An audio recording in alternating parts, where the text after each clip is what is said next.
ইয়া রাসূলুল্লাহ, ইয়া হাবিবাল্লাহ, আমি এতদিন কোরআন তেলাওয়াত করেছি, এমন অবস্থার সম্মুখীন হই নাই, এমন দৃশ্যের সম্মুখীন হই নাই। ইয়া রাসূলুল্লাহ, ইয়া হাবিবাল্লাহ, এর কারণ কি? আল্লাহর নবী বিশ্ব নবীজি এই কথা শোনার সঙ্গে সঙ্গে মুস্কি মুস্কি আসলেন আর বললেন, ও সাইর, ভয় পেও না, ভীত সন্ত্রস্ত হইও না। তুমি যে আল্লাহর কোরআনুল কারীমের সূরাতুল কাহাফ তেলাওয়াত করতেছিলে, যেমনি ভাবে বৃষ্টির দ্বারা পৃথিবীতে অবতরণ হয়ে যায়, আল্লাহ পাক রব্বুল আলামিন তোমাকে লক্ষ্য করে ওই রকম করে রহমতের সাকিনা গুলো নাজিল করতেছিল। আল্লাহু আকবার বলেন, আরো জোরে বলেন আল্লাহু আকবার। পৃথিবী আমার আসল ঠিকানা নয়, মরণ একদিন মুছে দিবে সকল রঙিন পরিচয়। আলহামদুলিল্লাহ, আপনারা সকলেই কেমন আছেন? সমস্ত প্রশংসা মহান আল্লাহ তাআলার জন্য, যিনি আমাদেরকে পছন্দ করে ভালোবেসে সাপ্তাহিক একটি শ্রেষ্ঠ দিনে, জুমার দিনে, যে মহান আল্লাহ সুবহানাহু ওয়া তাআলা আমাকে আপনাকে কবুল করলেন, অর্থাৎ মসজিদে নিয়ে আসলেন, বসালেন, কিছু কথা বলা এবং শোনার তৌফিক দান করলেন। যে মহান আল্লাহ সুবহানাহু ওয়া তাআলা আমাকে আপনাকে এই অপরচুনিটি, এই সুযোগ দান করলেন, সেই মহান আল্লাহ পাকের দরবারে সকলেই শুকরিয়া চিত্তে, হৃদয়ের ভাব উজাড় করে উচ্ছ্বসিত কণ্ঠে জবান ছেড়ে পড়ছি আলহামদুলিল্লাহ। অসংখ্য অগণিত দরুদ আর সালাম বর্ষিত হোক সর্বকালের সর্বশ্রেষ্ঠ মহামানব, নির্যাতিত, নিষ্পেষিত, নিগৃহীত এবং পদদলিত, পদস্খলিত মানুষের যিনি বন্ধু ছিলেন, তিনি আপনার আমার কলিজার টুকরা, সমস্ত মুসলিম উম্মাহ হৃদয়ের স্পন্দন, তিনি আর কেউ নন, তিনি হচ্ছেন আখির জামানার পয়গম্বর বিশ্বনবী মুহাম্মদুর রাসূলুল্লাহ সাল্লাল্লাহু আলাইহি সাল্লামের প্রতি। সম্মানিত উপস্থিতি, আজকের আলোচনার সাবজেক্ট হিসেবে যেটাকে চুজ করে নিয়েছি সেটি হচ্ছে পর্যায়ক্রমিক ভাবে সূরা কাহাফ থেকে আলোচনা করব ইনশাআল্লাহ। অর্থাৎ সূরা কাহাফের তাফসীর সম্পর্কে আপনাদের সামনে কিছু কথা বলবো। এই সূরাটি হচ্ছে মহাগ্রন্থ কোরআন কারীমের 114 খানা সূরার মধ্য থেকে 18 নম্বর সূরা। এই সূরায় মোট আয়াত রয়েছে 110টি। এই সূরার রুকু আছে 12টি। সমস্ত মুফাসসিরিনের কেরামের মতে এই সূরাটি রাসূল পাক সাল্লাল্লাহু আলাইহি সাল্লামের মাক্কি জীবনে অবতীর্ণ হয়েছে। সম্মানিত উপস্থিতি, আসুন এখন সংক্ষিপ্ত আকারে সূরার পরিচিতি সম্পর্কে আমরা শুনলাম। আসুন এখন সূরা সম্পর্কে আমরা কিছু কথা শুনি। কাহাফ শব্দের অর্থ হচ্ছে গুহা, পাহাড়, এবং আরবি শব্দের গড় শব্দের অর্থ হচ্ছে গুহা। তাহলে এখন প্রশ্ন আসে যে কাহাফ এবং গড় সম্পর্কের এটা পার্থক্য কি? দুইটারই যেহেতু একই শব্দের অর্থ, তার পার্থক্য কি? এই পার্থক্য বোঝাতে গিয়ে আল্লামা মুহাম্মদ আলী সাবুনি রাহিমাহুল্লাহ তার তাফসীরে সুফাতুত তাফাসিরের মধ্যে বর্ণনা করেছেন যে ফাহাম্মাল কাফু নাকুলু আল মুকবিসু আল জাবাল ইযা লাম ইয়াকতাসিব ফাহুয়া গার। অর্থাৎ কাহাফ হচ্ছে প্রশস্ত গুহা এবং গড় শব্দকে ওই গুহা বোঝায় যে প্রশস্ত থেকে যেটা ছোট্ট গুহা, সংকীর্ণ গুহা, সেই সব শব্দকে গড় শব্দ বলা হয়। অতএব আমরা এখন থেকে জানতে পারলাম যে কাহাফ শব্দের অর্থ প্রশস্ত গুহা, অনেক বড় গুহা, আর গড় শব্দের অর্থ হচ্ছে ছোট্ট গুহা। সুবহানাল্লাহ জোরে বলেন। সম্মানিত উপস্থিতি, কোরআনুল কারীমে আল্লাহ পাক রব্বুল আলামিন 5টি সূরার শুরুতে তার প্রশংসা দিয়ে শুরু করেছেন। সুবহানাল্লাহ বলেন। কয়টি সূরা বললাম বলেন দেখি? 5টি সূরা।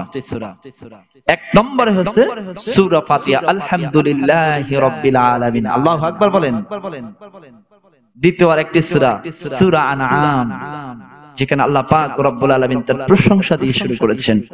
আলহামদুলিল্লাহিল্লাযী খালাকাস সামাওয়াতি ওয়াল আরদা ওয়া জাআলা আয-যুলুমাতি ওয়ান নূর। আল্লাহু আকবার বলেন। এরপরে তৃতীয় যে সূরা শুরুতে আল্লাহ পাক রব্বুল আলামিন আলহামদু বলে শুরু করেছেন, সেই সূরাটি হচ্ছে সূরা কাহাফ। চতুর্থ হচ্ছে সূরা সাবা। পঞ্চম নম্বর সূরা হচ্ছে সূরা ফাতির। শুরুতে আল্লাহ পাক রব্বুল আলামিন আলহামদ অর্থাৎ হাম, আল্লাহ তাআলার প্রশংসা সম্পর্কে আল্লাহ তাআলার নাম দিয়ে শুরুতেই তার প্রশংসা বর্ণনা করে সূরা শুরু করেছেন। সুবহানাল্লাহ বলেন। তার মধ্যে অন্যতম একটি সূরা হচ্ছে সূরা কাহাফ। এখন প্রশ্ন আসতে পারে, পৃথিবীতে এত কিছু বস্তু থাকতে, এত কিছু সৃষ্টি থাকতে, একটা পাহাড়ের নামে সূরা কেন অবতীর্ণ হলো? ঠিক না বেঠিক? এ সম্পর্কে আল্লামা মুহাম্মদ ইবনে সাবুনি রাহিমাহুল্লাহ তার একটি তাফসীরের মধ্যে বর্ণনা করেছেন, আজ থেকে প্রায় 6000 বছর পূর্বে বর্তমান জর্ডানের রাজধানী আম্মান শহর থেকে 60 কিলোমিটার দক্ষিণ পূর্বে হযরতে আব্দুল্লাহ ইবনে আব্বাস রাদিয়াল্লাহু তাআলা আনহুর বর্ণনা অনুযায়ী মানদুস পাহাড়ের হাইজুক নামক স্থানে এক ঐতিহাসিক নিষ্ঠুর নির্মম ঘটনার অবতারণা ঘটেছিল। অর্থাৎ 7 জন যুবকের সাথে এক নিষ্ঠুর নির্মম ঘটনার অবতারণা ঘটেছিল। আর সেই ঘটনা আল্লাহ পাক রব্বুল আলামিন এই সূরার মধ্যে तमाम পৃথিবীর মানুষগুলোকে জানানোর জন্য আল্লাহ পাক রব্বুল আলামিন সেই ঘটনাকে ইনক্লুড করে দিয়েছেন। এই জন্য এই সূরার নামকরণ করা হয়েছে সূরা কাহাফ, অর্থাৎ প্রশস্ত গুহা। আল্লাহু আকবার বলেন। সম্মানিত হাজিরিন, এখন আসেন সূরার পরিচয় সম্পর্কে আমরা জানলাম। এখন যে বিষয়টা, যে সাবজেক্ট, যে পয়েন্টটা আমরা জানবো, এই সূরার ফজিলত সম্পর্কে আমরা সংক্ষিপ্ত আকারে জানবো। এই সূরা পাঠ করলে আল্লাহ পাক রব্বুল আলামিন আমাকে আপনাকে কি পুরস্কার দিবেন সেই সম্পর্কে আমরা এখন একটু শুনে নেব।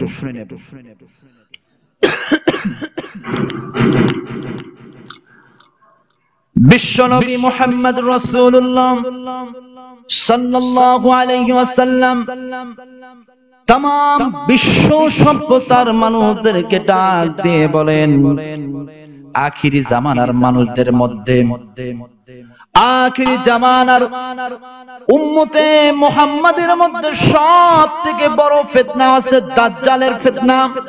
কি বললাম বলেন দেখি? দাজ্জালের ফিতনা হচ্ছে বড় ফিতনা। যে মানুষটা অনেক শুরুতে ভালো হবে, নামাজ পড়বে, পাঞ্জাবি পড়বে, আবার সেই মানুষটা সহজেই দাজ্জালের ফিতনায় জড়িয়ে পড়বে। নাউজুবিল্লাহ বলেন।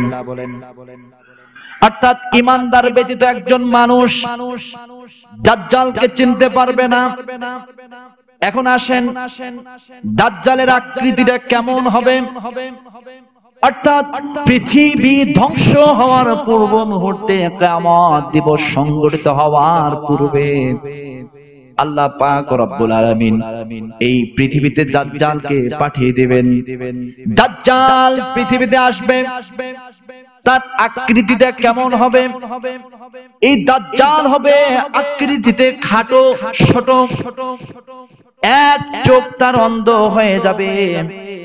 আল্লাহ পাক রব্বুল আলামিন সেই দাজ্জালকে এত বেশি পাওয়ার দিবে, সে গান গাইবে, আর সে গানের সুরে সুরে লক্ষ লক্ষ মানুষগুলো তার কাছে চলে আসবে।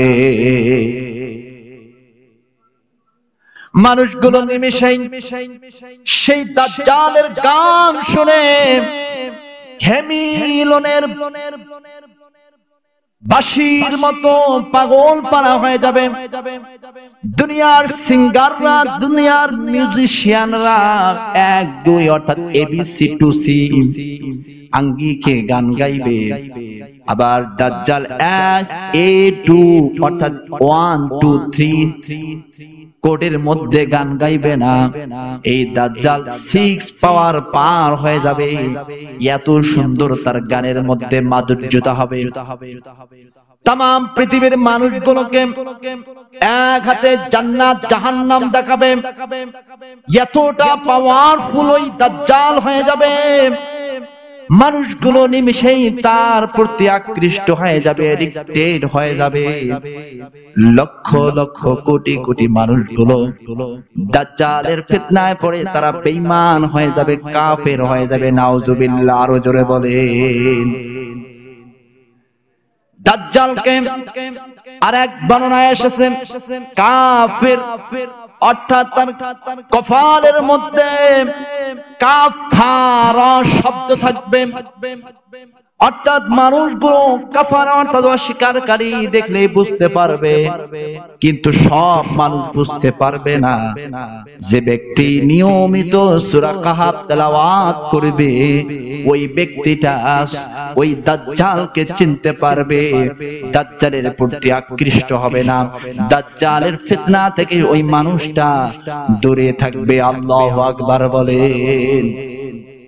আল্লাহর নবী বিশ্ব নবী মুহাম্মদ রাসূলুল্লাহ সাল্লাল্লাহু আলাইহি ওয়াসাল্লাম तमाम পৃথিবীর মানুষদেরকে জানিয়ে দিয়েছেন, কেউ যদি সূরা কাহফের 10টি আয়াত মুখস্থ করে নিয়ে নেয়, আবার এই আয়াতগুলো নিয়মিত তেলাওয়াত করে, নিয়মিত পাঠ করে, আল্লাহ পাক রব্বুল আলামিন সেই সমস্ত মানুষগুলোকে দাজ্জালের ফিতনা থেকে হেফাজত করিবে। আল্লাহু আকবার বলেন। 10টি আয়াত মাত্র। আলহামদুলিল্লাহিল্লাযী আনজালা আলা আবদিহিল কিতাবা ওয়া লাম ইয়াজআল লাহু ইওয়াজা কাইয়িমান লিউনযিরা বা'সান শাদীদাম মিন লাদুনহু ওয়া ইউবাশশিরাল মুমিনিনা আল্লাযীনা ইয়া'মালুনাস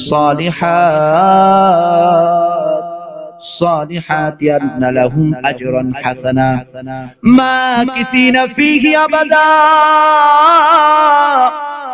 وينذر الذين قالوا اتخذ الله ولدا ما لهم به من علم ولا لآبائهم كبرت كلمة تخرج من أفواههم إن يقولون إلا كذبا فلعلك باخع نفسك على آثارهم إن لم يؤمنوا بهذا الحديث أسفا إنا جعلنا ما على الأرض زينة لها لنبلوهم أيهم আহসানু আমালা।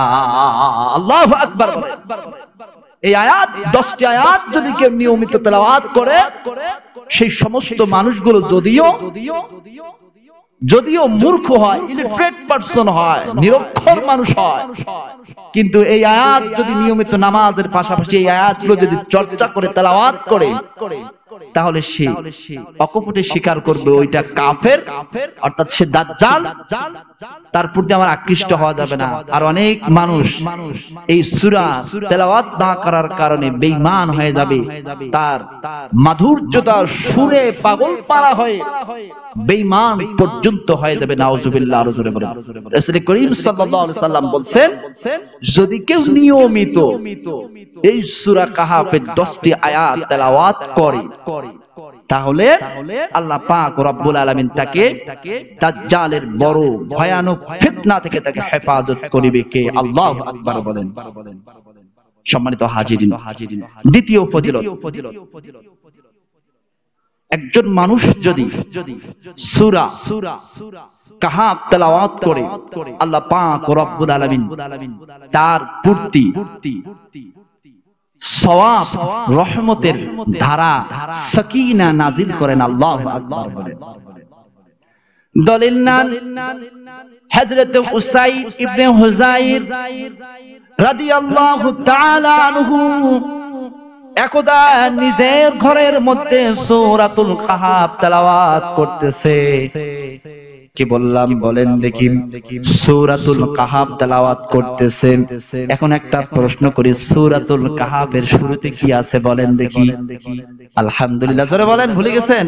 খালি ওয়াজ শুনলে হবে না, প্রতি সপ্তাহে ওয়াজ শুনবেন চলে যাবেন, মানে মনের খোরাক নিয়ে যাবেন কিন্তু কাজ করবেন না, তা কিন্তু হবে না। ওয়াজ শুনবো, ওয়াজের প্রতি আমল করার চেষ্টা করব তো ইনশাআল্লাহ। উসাইদ ইবনে হুযাইর রাদিয়াল্লাহু তাআলা আনহু মহাগ্রন্থ কোরআনুল কারীমের সূরাতুল কাহাফ তেলাওয়াত করতেছে।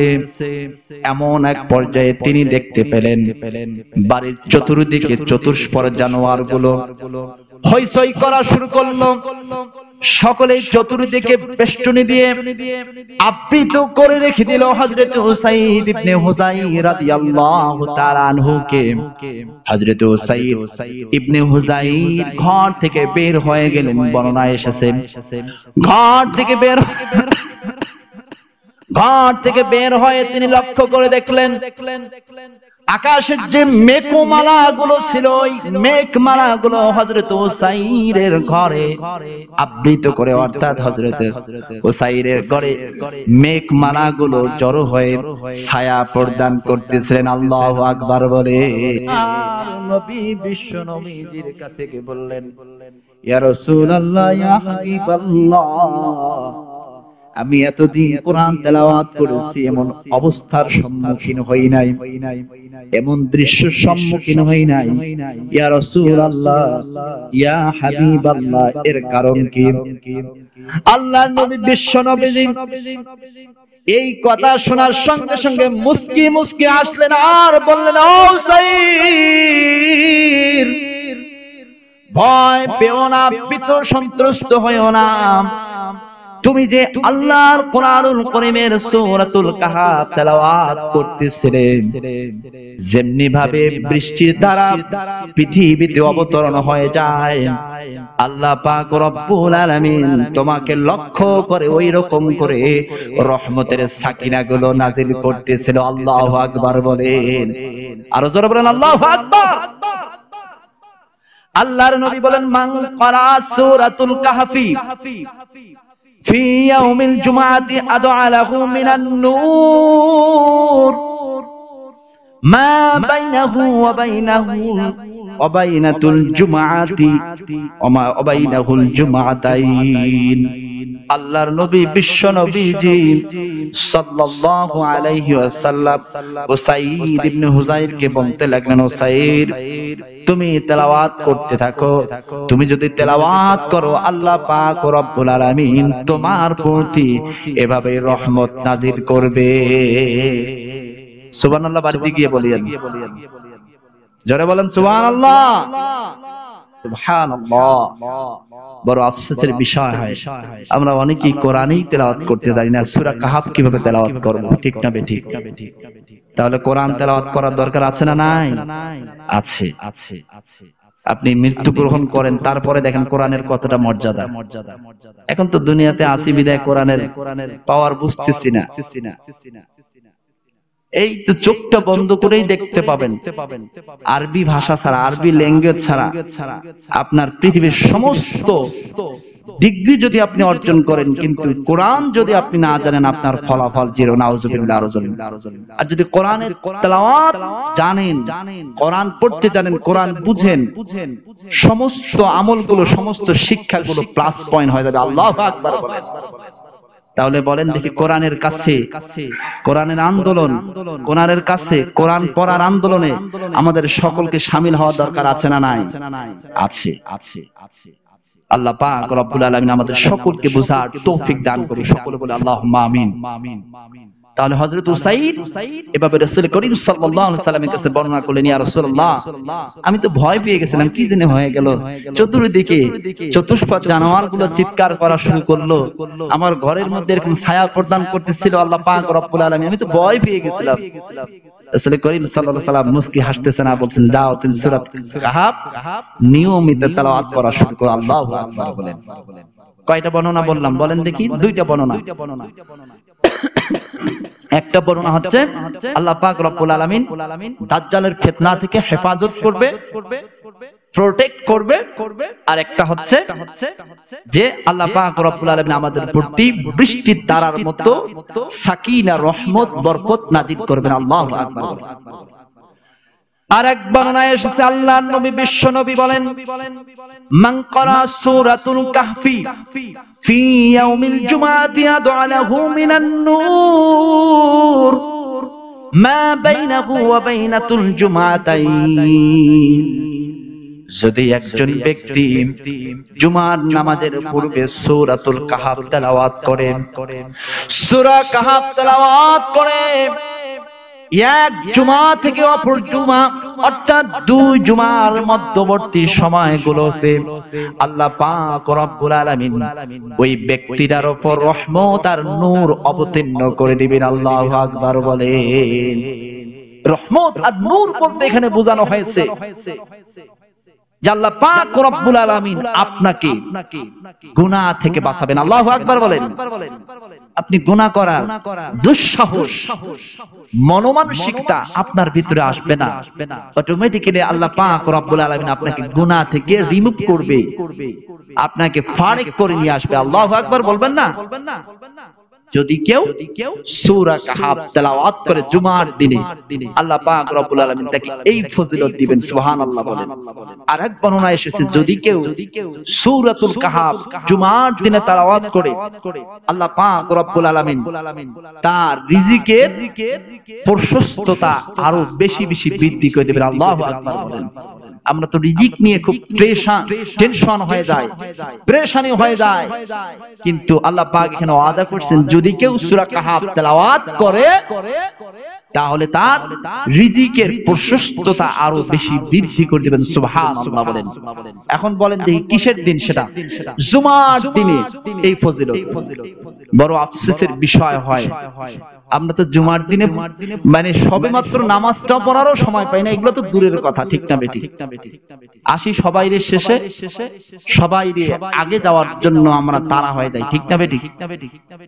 বিস্ময়কর বিষয় হচ্ছে আল্লাহ কবুল করুক, আমিন। সকলে বলে আল্লাহুম্মা আমিন। সম্মানিত হাজিরিন, জুমার দিন অত্যন্ত একটি ফজিলতের দিন। জুমার দিনে কেন ফজিলত? আল্লাহ পাক বলেন, খালাকাল্লাহু আদম, আউয়ালু খালাকাল্লাহু আদম। পৃথিবীর প্রথম মানুষ হিসাবে আমাদের পিতা হযরত আদম আলাইহিস সালামকে আল্লাহ পাক রব্বুল আলামিন এই জুমার দিনে, শুক্রবার দিনে সৃষ্টি করেছেন। আল্লাহু আকবার বলেন। জান্নাতে প্রবেশ করেছিলেন জুমার দিন। আল্লাহু আকবার বলেন। আবার জান্নাত থেকে যখন বিতাড়িত করে দিয়েছিলেন সেটাও ছিল শুক্রবার। আবার যেদিন জান্নাতের মধ্যে অ্যাটাচমেন্ট করে দিয়েছিলেন, জান্নাতের মধ্যে প্রবেশ করে দিয়েছিলেন, সেই দিনটাও ছিল শুক্রবার, অর্থাৎ জুমার দিন। সর্বশেষ কিয়ামত দিবস যেদিন সংঘটিত হয়ে যাবে, সর্বশেষ কিয়ামত দিবস যেদিন সংগঠিত হয়ে যাবে, সেদিন আর অন্য কোন দিন হবে না, সেদিনও হবে শুক্রবার অর্থাৎ জুমার দিন। সুবহানাল্লাহ বলেন। কিন্তু বড় আফসোসের বিষয় হচ্ছে আমরা এই জুমার দিনটাকে কদর করতে জানি না। সবার শেষে আসি, আবার সবারই প্রথমে যাই। নাউজুবিল্লাহ, জোরে বলেন। কিন্তু আল্লাহর নবী, বিশ্ব নবীজি বলেন, এক শ্রেণীর মানুষের জন্য এই জুমার দিনটা হচ্ছে ঈদের দিন। আল্লাহু আকবার বলেন। কি মনে করছেন জুমার দিন হচ্ছে ঈদের দিন? জুমার দিন হচ্ছেন গরিব লোকের মানুষদের জন্য একটা হজের দিন। সুবহানাল্লাহ বলেন। হাজী সাহেবরা এই হজটাকে কবুল করানোর জন্য লক্ষ লক্ষ কোটি কোটি টাকা খরচ করে। এখন তো প্রায় 7-8 লাখ টাকা লাগে। 7-8 লাখ টাকা খরচ করে হাজী অর্থাৎ হজ করার জন্য যায়। কিন্তু আল্লাহ পাক রব্বুল আলামিন तमाम পৃথিবীর মানুষদেরকে, গরিব লোকদেরকে একটা পার্সেন্টেজ দিয়েছে, একটা সুযোগ করে দিয়েছেন যে জুমার দিনটাকে তোমরা সেই হজের দিন মনে করো। অর্থাৎ হাজী সাহেবরা যেভাবে হজের দিনে, হজের সময় যে সব সওয়াব অর্জন করতে পারবে, তোমরাও যদি সেই জুমার দিনটাকে প্রপার ইউজ করো, প্রপার ভাবে তোমরা চলাফেরা করো, তাহলে তোমরাও সেই হজের সওয়াবগুলো অর্জন করতে পারবে। আল্লাহু আকবার বলেন। কিন্তু বড় আফসোসের বিষয় হয়, একটার পরে আমি ওয়াজ শুরু করি 2-3 জন 5 জন মানুষকে নিয়ে, ঠিক না বেঠিক? আরো জোরে। 20-25 যখনই হয়ে যায়, মসজিদ কানায় কানায় ভর্তি হয়ে যায়। ভাইরা আসুন, জুমার দিনটাকে প্রপার ইউজ করি। কোন দিনের ক্ষেত্রে আল্লাহ পাক রব্বুল আলামিন এমন কোন গ্যারান্টি দেন যে সব সময় দোয়া কবুল হবে। রাসূল করিম সাল্লাল্লাহু আলাইহি সাল্লাম বলেন, জুমার দিনে যে কোনো সময় মানুষ যদি আল্লাহর কাছে ক্রন্দন করে, দোয়া প্রার্থনা করে, যে বিষয় চাবে, আল্লাহ পাক রব্বুল আলামিন পিওর অথেন্টিক ভাবে সেই দোয়াগুলো কবুল করে দেবেন। সুবহানাল্লাহ বলেন। বড় আফসোসের বিষয়, নামাজেই পড়ি না, দোয়া তো দূরের কথা। মুই হও না মোর ভাই, ঠিক না ভাই? ঠিক নামাজে হয় না, ঠেলি ঠেলি চাচি করে পাড়ি দিচ্ছেন অনেকেই। যাও, বুড়া মানুষটা 60-70 বছর বয়স, বাড়িতে সারাদিন থাকেন, যাওয়ার শুক্রবার নামাজটা পড়ে এসো না। মানুষ নামাজ না পড়লে কি বলবে? ঠিক না ভাই? ঠিক। অনেক বোনেরা, ভাবিরা ভাইদেরকে রাগ করে বাড়ি দিচ্ছে, তুমি নামাজও পড়ো না, সাপ্তাহিক তো নামাজ পড়োই না, জুমার দিনটা একটু যাও, নামাজটা পড়ে আসো। নাউজুবিল্লাহ। একজন মুসলমান হিসেবে আমরা নামাজটাকে এত বেশি অবহেলা করি কেন? মুসলমানের জীবনের সর্বপ্রথম যেটা, মুসলমানের জীবনের সমস্ত জীবনের যেটা হাতিয়ার হবে, একমাত্র হবে নামাজ। আল্লাহু আকবার। কারণ আপনি নামাজ পড়বেন, সমস্ত খারাপ কাজ থেকে বিরত থাকবেন। নামাজ না পড়বেন, আপনি যত চেষ্টা করার পরেও আপনি খারাপ কাজ থেকে বিরত থাকতে পারবেন না। ইন্নাস সালাতা তানহা আনিল ফাহশাই ওয়াল মুনকার। নিশ্চয় নামাজ সকল প্রকার অশ্লীলতা, খারাপ কাজ থেকে মানুষকে বিরত রাখে। তাহলে বলেন দেখি, নামাজ পড়া আমাদের দরকার আছে না নাই? আরো জোরে বলেন, আছে না নাই? আছে। এই যে বললাম, জুমার দিনে সূরা কাহাফ তেলাওয়াত করলে আল্লাহ পাক রব্বুল আলামিন তাকে নূর দিয়া দিবেন, রহমত দিয়ে দিবেন, বরকত দিয়া দিবেন। কেমন নূর? আল্লাহর নবী, বিশ্ব নবীজি হাদিসের আর এক বর্ণনায় তিনি বলেন, কাল কিয়ামতের দিন, যেদিন সন্তান তার পিতাকে চিনবে না, পিতা তার সন্তানকে চিনবে না, উস্তাদ তার ছাত্রকে চিনবে না, ছাত্র তার উস্তাদকে চিনবে না, ভাই ভাইকে চিনবে না, বোন ভাইকে চিনবে না, আত্মীয় স্বজন গুলো কাউকে চিনবে না। ইসরাফিল আলাইহিস সালামের ফুঙ্গায় যখন এই চিৎকার হয়ে যাবে, তখন এই আমরা যে যেখানেই থাকি না কেন, সকল মানুষগুলো ল্যাংটা হয়ে আল্লাহর দিকে ধাবিত হব।